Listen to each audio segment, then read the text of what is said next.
took a little trip up the Mersey River and the ship tied up at the Salthouse Dock. I met a little girl, she was small and pretty, and she took my hand by the customs lock. Hit the town, she'll show you round. She knows all the fellas gone outward bound. Sweet as a mermaid, wise as bold. She's the queen of the port and just 6 years old. Victoria, she's the girl for me. Victoria, and her daddy's at sea. he's a four-ring skipper and he sails away. Victoria, you're okay.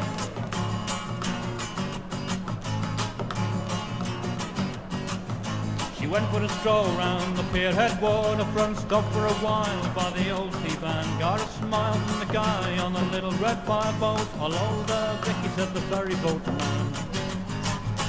Tugboats come and tugboats go, a 10-foot docker says cheerio. It's really true, but it seems... It's an old, the landing stage, that's the last one, it's still not finished, that's it, that's the last one still there. Most famous ferry in the world. May I draw your attention to the emergency procedure notices displayed around the vessel. In the unlikely event of an emergency, you will hear 7 short blasts, followed by 1 prolonged blast on the whistle. If you hear this signal, please make your way to the life jacket muster stations, following the muster signs displayed. The buoyancy apparatus on the top deck is in fact the seating, instructions and advice. For your safety and comfort, smoking is not permitted on any part of the vessel. May we also ask that you refrain from standing on the seats or sitting on the ship. Aboard today, just the crew. We're now going to steam upriver and head into Liverpool Lock to get into the dock system. We'll tune in around 12:45, so pretty much straight in there. We'll get in to see what we can see in the docks. Most importantly, of course, we see the Daniel Adamson.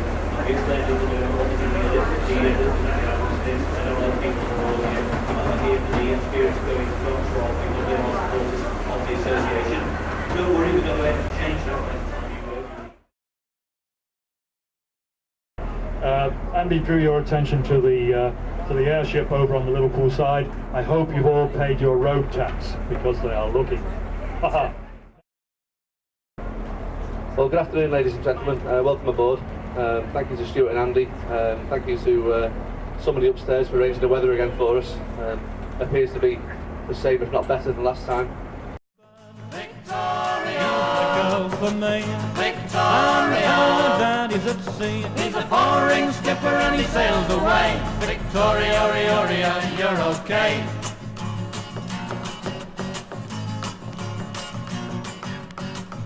She got a long blast from a tanker siren, catching the tide for Abadan.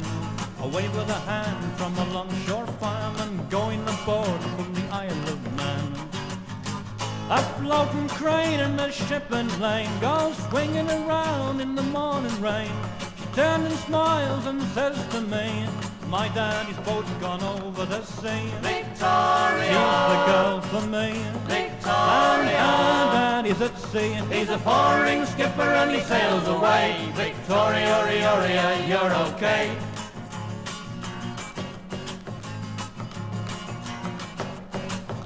I've done a few trips on a piano liner from Brazil to the China coast. I know all the girls from Tip to Carolina, and there's one little girl that I like the most. The opportunity to check their watches and clocks on board before they went to sea, very, very important. If you've got your clock right, you can navigate accurately. If not, you're up that same paddle creek we were talking about a few minutes ago. We have a little surprise for you later on. I'll give you plenty of warning so you can get the cameras out. Daniel Adamson is sitting there. You'll recognise her later on. Graham Dean and his team of volunteers have stripped her off of all her plastic sheeting, or at least on this side, to give you a better view of the object of our adoration, as it were, and we'll have a look at a closer look later on. As we move further north, we approach Langton Locks. Hit the town, she'll show you round. She knows all the fellas gone outward bound. Sweet as a mermaid, twice as bold. She's the queen of the port and just 6 years old. Victoria. Robbie and Peter start to line us up with the entrance to Gladstone Lock. In many respects, actually, I think, Stuart, coming in through Gladstone is a bonus, even though it wasn't what was planned, because we will actually get through to go through effectively the whole of this North Dock system, starting, of course, with by the container base, and then going past the cruise ship, and also one of the Grey Funnel members of the Grey Funnel line. They're one of the Royal Fleet Auxiliary. So I think actually it's worked in our favour. Oh yes, I'd agree with that, Andy. In terms of time, it isn't a lot of difference, and it will give us some additional viewpoints, as you say. We're just approaching Gladstone Lock now, which is 326 metres long and 39.6 metres wide. Gladstone Lock is in the 30s, when it was designed, there was a restriction in size of shipping worldwide, and the engineers who were brought in to design and build Gladstone Lock wanted to know where that restriction was, and the answer was Panama.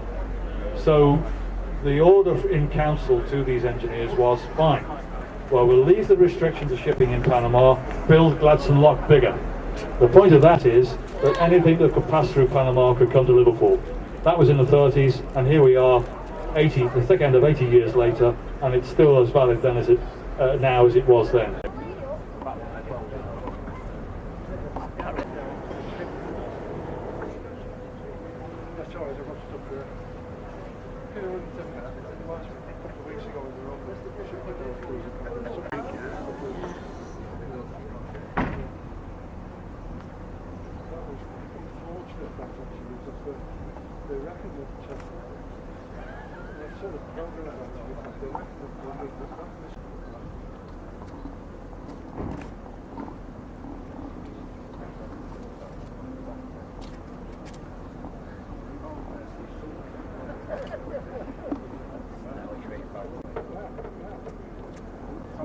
Always a requirement to just put a button on the key just to give us a sort of parking disc. We've done that, so that's okay. We're leaving the lock now, going into Gladstone Dock.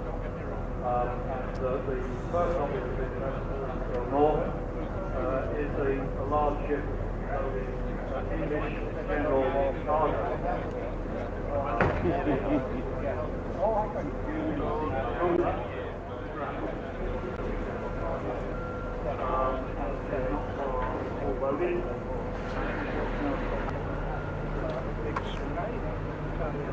However, don't do that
lock we're going into will have to do as a free lock. Otherwise, across the lock where you enter, and then you will come across and then process through the lock system. Probably goes off before it goes through the wall and then closes the system, which you can see. Formby lock follows the lock, like imagine, the dock, and Aeroplane the dock has 3 ranges. Once again, number 2 down, so it's a heading down, so that's 3 and 3. And we will go through the bridge.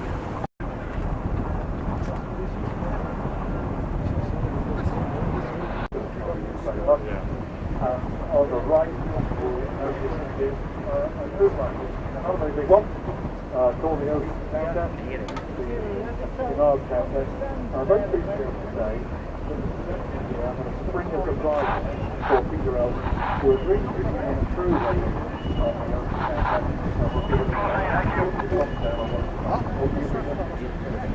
Oh, thank you for doing that, Stuart. Yes, I can recommend those to the council. If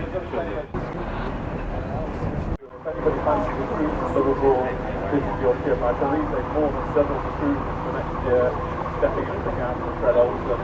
And I think there will be 12 cruises next year, ranging everything from North Cape, Seal, Dockside, the Canary Islands, West Japan.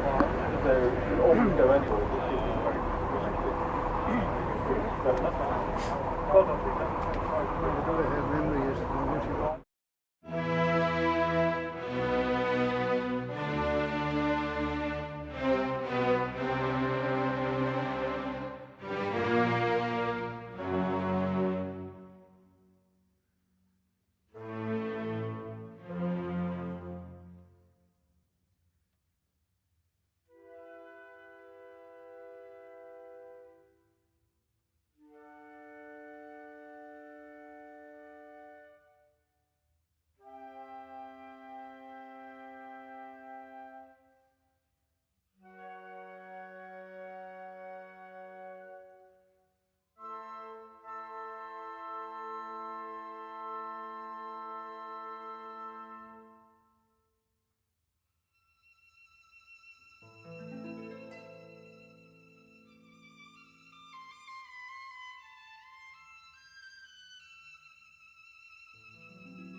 Mike passed by the gates as well.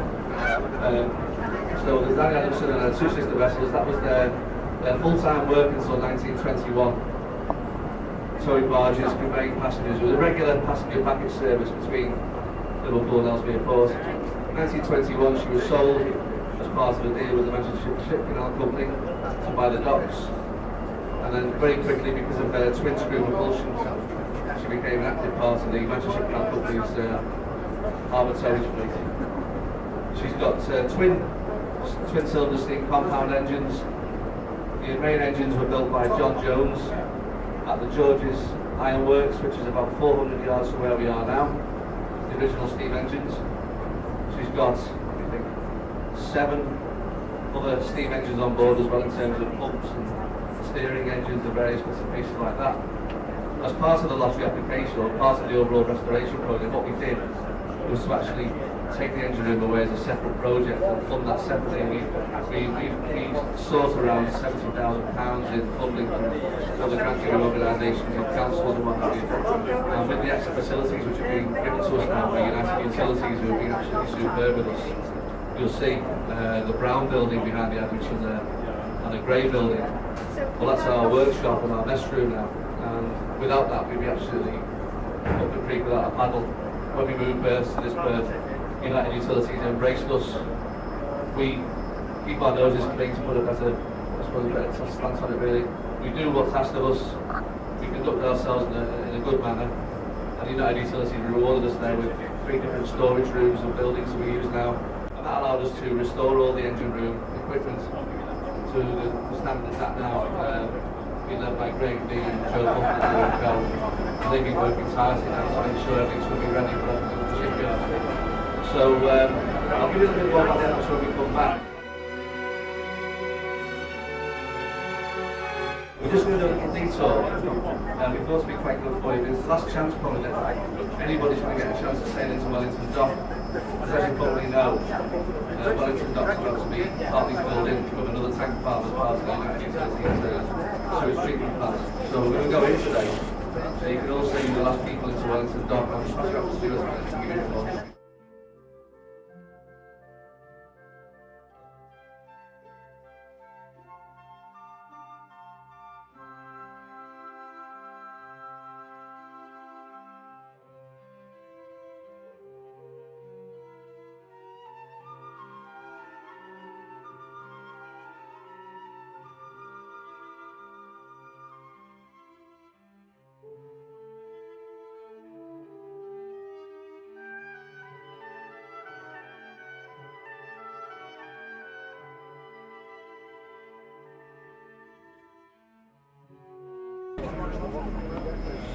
The craftsmen from John Brown's at Clydebank came down, or some of them came down to bring the materials down and oversee the work being done. And as part of that refit, she was renamed Daniel Adamson in honour of the man Daniel Adamson. Daniel Adamson was the first chairman of the Manchester Ship Canal Company. He was a Manchester-based engineer and entrepreneur, originally from Shildon in the North East. He was a locomotive engineer by trade. Moved over to Manchester when he was in his 20s, set up a foundry at Heaton Moor, just outside Manchester, and became a very, very successful engineer and businessman. And he was one of the leading lights in the ship canal movement, into getting the Manchester Ship Canal built and getting the Ship Canal Acts passed. Unfortunately, Daniel Adamson never actually saw the canal opened. He died before that actually was achieved. So the vessel became a living memorial to Adamson. So with her newly fitted saloons and altered accommodation, looking very regal, she then traded as the director's launch. In fact, some of the volunteers here today used to work on it. And it's not because they're very, very, very old, it's because she only came out of service, I say only, came out of service in 1984. So this isn't something that's been out of service for 30 or 40 years, beyond 1984, it's not a million years ago. She was pulled out of service in 84, needed some boiler work doing on her. Trade, as you know, the ship canal started to drop off, and basically she became a luxury that they could no longer afford. 86, she was transferred to the Boat Museum at Ellesmere Port, still owned by the Manchester Ship Canal Company. Here he is, the man in blue. And if you can hear me, Captain Line. Oh no, it's Paul, isn't it? Captain Line, thank you very much indeed for your help.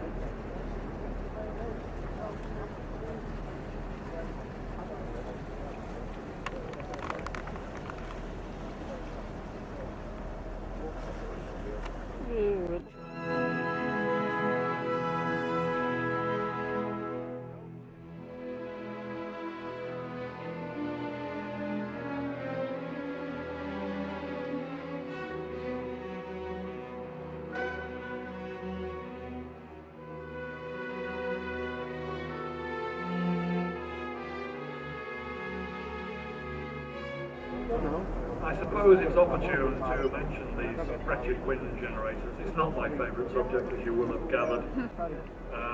But you get a close view of how big they are. And actually, this one we're looking at, one of 4 on the dock, is not a particularly big one. But if you didn't know, you now have some idea of the sheer size of it. That ship. Yeah. So, as I say, it's a swindle, but it's an interesting piece of modern technology.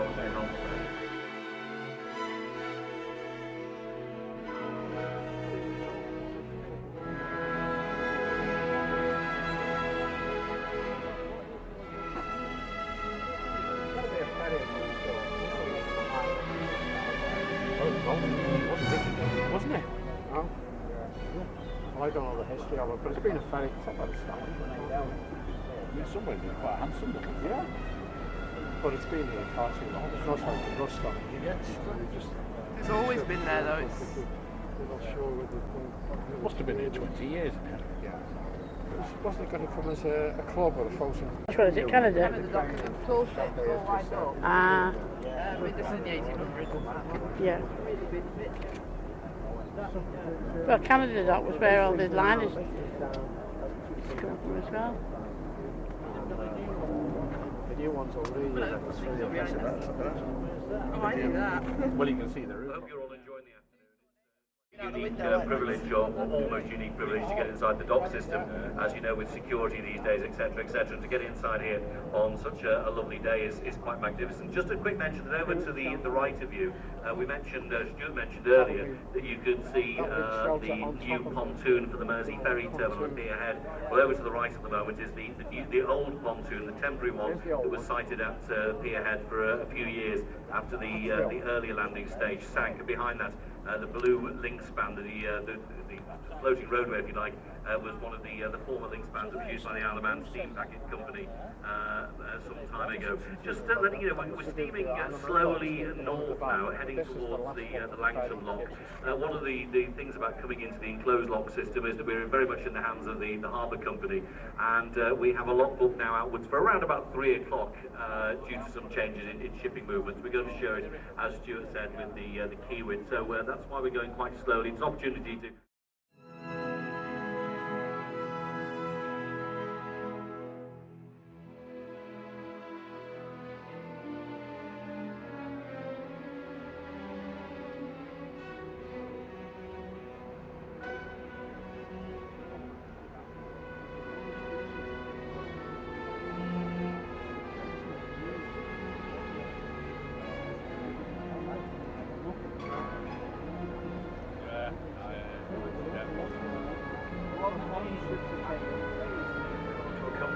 BACO, it's a German company, and they are part of a system that BACO pioneered 35 years ago of using barges, because that's really difficult.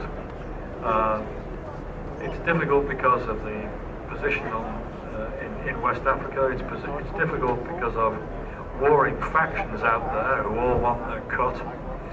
It's difficult because they're so busy that there tends to be a delay with the ship waiting off the port to load the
Conservation Society, being a tug skipper in Milford Haven, but that is an absolute privilege and an honour. So a big wave, please, to the crew and the skipper on that boat. Do we know which tug it is, Stuart? I'm awfully sorry to have to tell you, Andy. I don't know the name of it, but if Dan Cross is anywhere nearby, I'm sure he will tell us in a moment. That's very kind of the skipper to do that for us, and as Andy says, a privilege not accorded to everybody. So there you are. You're with the right people today, ladies and gentlemen. Happened. It's half an hour since the tide has changed, and it's amazing that wind has really sprung up. Yes, indeed. It is quite remarkable. It's recordable. If there's going to be a weather change, then it will be around high water, and it's so routine today. It's a little bit chilly now, so I hope you've got your fleeces and coats out and what have you. Be careful, because if you've been having a lot of sun and then you have a lot of cold, it could be sneezes tomorrow.